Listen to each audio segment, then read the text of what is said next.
Hello, today we're going to be reviewing AP Human Geography Unit 5, also known as the Agriculture Unit. Now let's start off with, what is agriculture? Agriculture is the intentional planting of crops and the raising of livestock.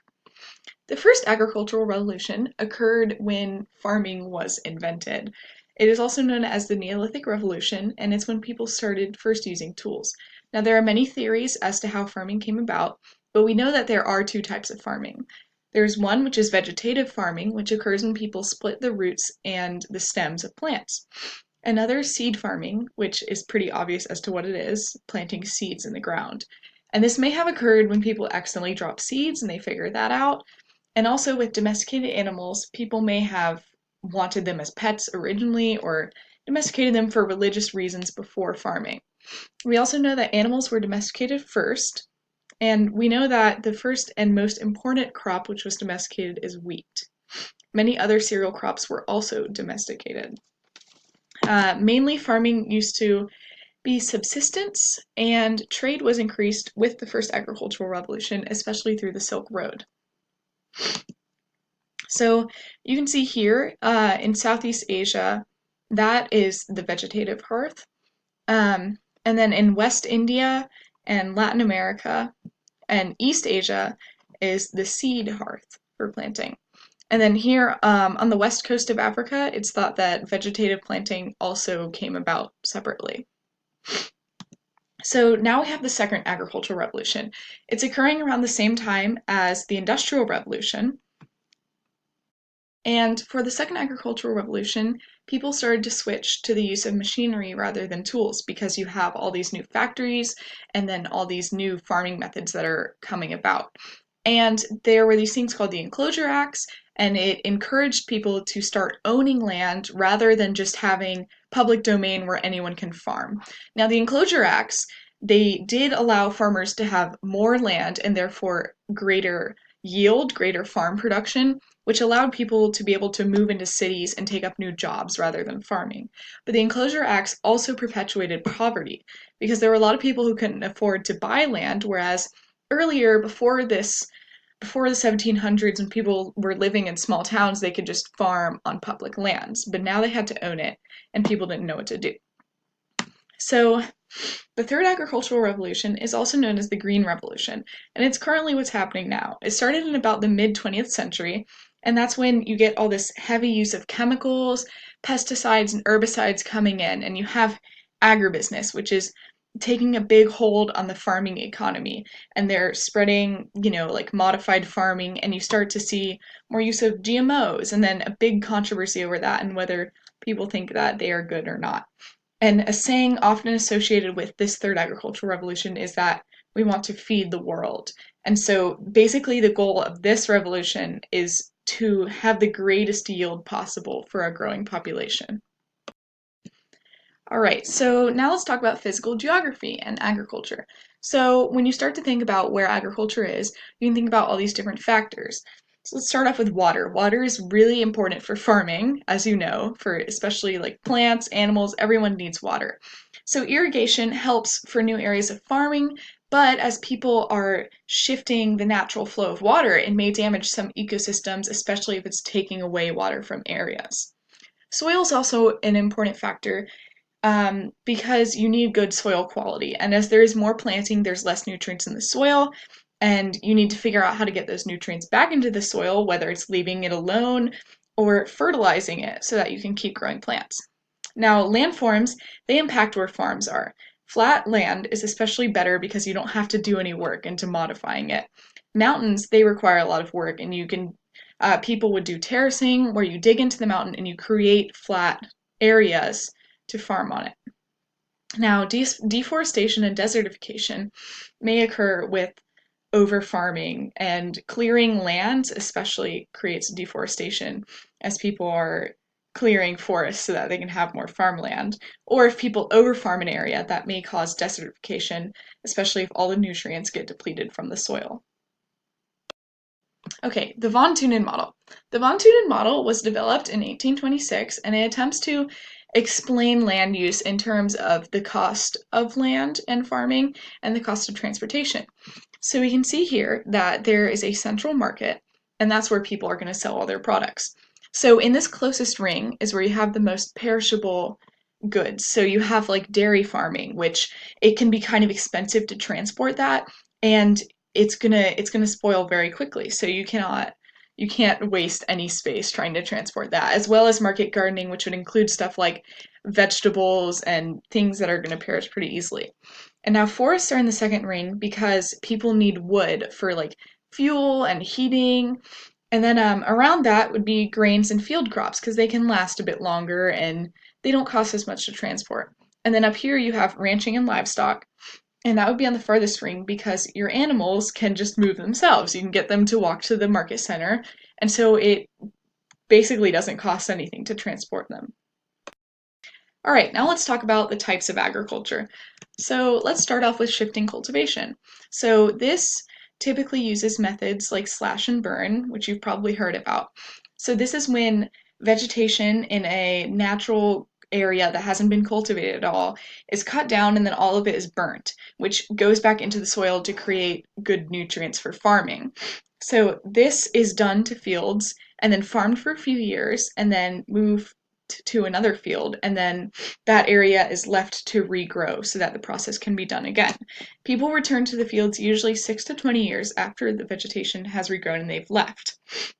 This is the least sustainable method that requires the most amount of land, but it is good for smaller groups of people and settlements because it provides a really rich soil full of nutrients that is good for farming crops. So now we have pastoral nomadism. And this occurs in areas where the soil is not arable and you cannot really farm in one area. So people have these herds of animals, and it's subsistence livestock grazing, and people sell animal products and they move across the land. And it's practiced across 20% of Earth's land, but it's sparsely inhabited by people because they're constantly moving. Now, governments don't really like this practice, and they're trying to inhibit it and trying to get people to settle and selling nomadic land, and so this method is decreasing.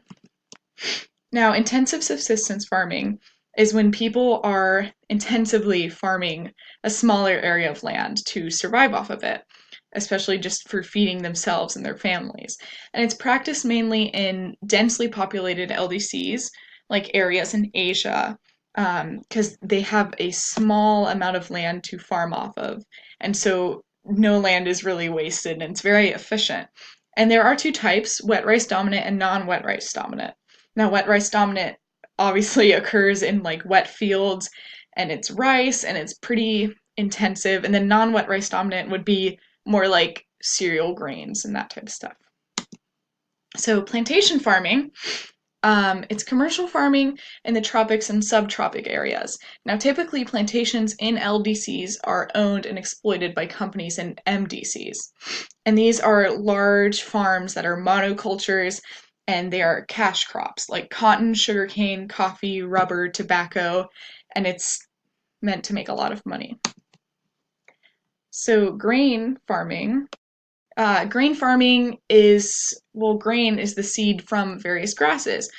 Grain is an important crop and it's been around for a long time. It includes wheat, which is the first domesticated crop. The United States is the largest commercial grain producer, and also wheat is the largest leading international exported crop, as it doesn't spoil easily and it can be shipped long distances for pretty cheap. So dairy farming has recently increased in LDCs, but it used to be especially important in like MDCs and those sort of areas, because being close to urban areas means you can make a lot of money off of dairy because people like those products. So they are close to urban areas because of how perishable they are. And the milk shed would be the dairy producing ring like around a city. Dairy farming is pretty labor intensive, especially expensive buying feed during the winter. So here you can see on the map that the yellow is where dairy is located. And especially in like the United States, it's located closer to the north, where it is a colder climate, but that's effective for dairy farming, and it is pretty close to some major cities. As well as here in Europe and Asia, it's also closer to the north because that is where there's less crop farming, but you can still dairy farm. Okay, so mixed crop and livestock farming. This is somewhat like dairy farming, but you're also growing crops. But mainly these crops are not grown for profit, and they're grown to make animal feed. And then in return, the animal manure fertilizes the crops. And 3/4 of the income of mixed crop and livestock farms comes from the animal products rather than the crops because they are fed to the animals. This is effective because it prevents the seasonal differences in income that come with normal crop farming, because they don't have to rely on the harvest season where most of the income comes from. They can get year-round animal product income. With mixed crop and livestock, corn is the most common crop. It's pretty cheap, it gives a higher yield, and it's effective for animal feed. So livestock ranching is commercial livestock grazing rather than subsistence. And so this requires an abundance of land where the vegetation is sparse and there's poor soil quality, so people aren't like actually farming on it. Cattle ranching was brought to America by immigrants, and these cattle had to be transported to the large cities where their products were in demand. So that's where you see cowboys transporting them. The government has sold a lot of grazing land, and there is a large decline in ranching, and it is practiced on 60% government land, which is interesting because these cattle ranchers, they were in conflict with the government because the government wasn't very fond of their abundant usage of land for ranching. Mediterranean agriculture is primarily on lands bordering the Mediterranean Sea, but then there's also some other areas which share the same climate, and so those crops can grow there. It's typically along a sea, and there's moisture coming in from the water for the dry summers. So this includes horticulture for human consumption, like olives and grapes, and different crops in demand, typically by consumers and MDCs. They're also grown near cereal grains. You don't really see them as just one large farm of like grapes and olives. Like they may be farming that, but then also farming other grains as well. So now we have gardening and fruit culture. So this occurs mainly in the United States Southeast. It's called truck farming because truck means to like barter. So like back in the day, there'd be people growing fruits and vegetables and like exchanging them at a market. And these are fruits and vegetables grown for commercial consumption. They're like specialty foods in demand by MDCs like cherries or asparagus and stuff like that. And this does employ a lot of migrant and guest workers, and it has a long growing season because of the specialty foods and the climate which it's grown in. So that is agriculture. Yes.